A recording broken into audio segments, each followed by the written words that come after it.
Praise the lord. యేసు రక్తమే జయము. మన రక్షకుడు మన విమోచకుడైన యేసుక్రీస్తు పరిశుద్ధ నామములో అందరికీ వందనాలు.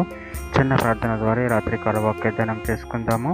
పరిశుద్ధుడ మహాగణుడైన దేవ యేసయ్య సర్వాధికారి నాయన మీకే వేలాది వందనములు, కృతజ్ఞత స్తుతి స్తోత్రం చెల్లించుకుంటున్నాను దేవ ఈ రాత్రికాల సమయంలో ప్రభువ వాక్య భాగం దాని ఇస్తుండగా వాక్య భాగం మాకు అర్థమవునట్టు సహాయం చేసి మీ కృపలో బలపరిచి నీకు మాదిరిగా మమ్మల్ని నడిపించమని చిన్న ప్రార్థన ప్రభువు యేసుక్రీస్తు అతి పరిశుద్ధ నామములో అడిగి వేడుకుంటున్నాను తండ్రి. Amen amen. కీర్తన గ్రంథం 85వ అధ్యాయం 10వ వచనము. కృపా సత్యములు కలుసుకొనినవి, నీతి సమాధానములు ఒకదానికి కొట్టి ముద్దు పెట్టుకునినవి. ఆమె దేవుడి వాక్య భాగం దీవించును కాక. ప్రభునందు ప్రియులారా, మనం ఇక్కడ వాక్య భాగంలో గమనించినట్లయితే కృపా సత్యములు కలుసుకునేనవి, నీతి సమాధానములు ఒకదానికొకటి ముద్దు పెట్టుకునేనవి. అదేవిధంగా వాక్య భాగంలో గమనించినట్లయితే కీర్తన గ్రంథం 89వ అధ్యాయం 14వ వచనంలో నీతి న్యాయములు నీ సింహాసనముకు ఆధారములు, కృపా సత్యములు సన్నిధాన వర్తులు. కీర్తన గ్రంథం 100వ అధ్యాయము 5వ వచనంలో యెహోవా దయాళుడు, ఆయన కృప నిత్యం ఉండును, ఆయన సత్యము తరతరములు ఉండును. యోహాను సువార్త 1వ అధ్యాయం 17వ వచనం ధర్మశాస్త్రం మోషే ద్వారా అనుగ్రహింపబడిన, కృపయు సత్యమును యేసుక్రీస్తు ద్వారా కలిగిన.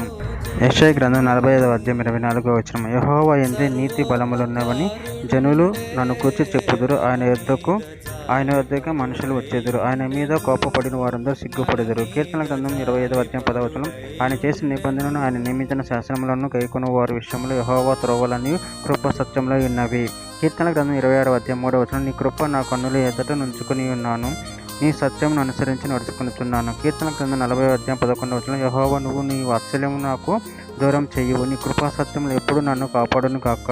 కీర్తన గ్రంథం 86వ అధ్యాయం 15వ వచనం ప్రభువా నువ్వు దయా దక్షిణము గల దేవుడవు, దీర్ఘశాంతుడు, కృపా సత్యములతో నిండిన వాడువు.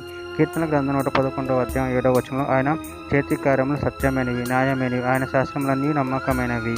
కీర్తన గ్రంథం 138వ అధ్యాయం 2వ వచనం నీ పరిశుద్ధాలయం తోటి నేను నమస్కారం చేయుచున్నాను, నీ నామం అంతటి కంటే నువ్వు ఇచ్చిన వాక్యమును నువ్వు గొప్ప చేసి ఉన్నావు, నీ కృపా సత్యమును బట్టి నీ నామమునకు కృతజ్ఞతాస్తుతులు నేను చెల్లించేదును.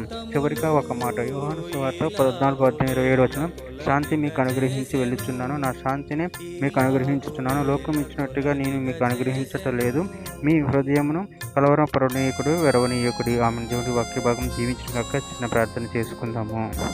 పరిశుద్ధుడ ప్రేమగల దేవ యేసయ్య నాయన నీవు ఇచ్చిన వాక్యదానాన్ని బట్టి ప్రభావ కృతజ్ఞత చెల్లించుకుంటున్నాను తండ్రి.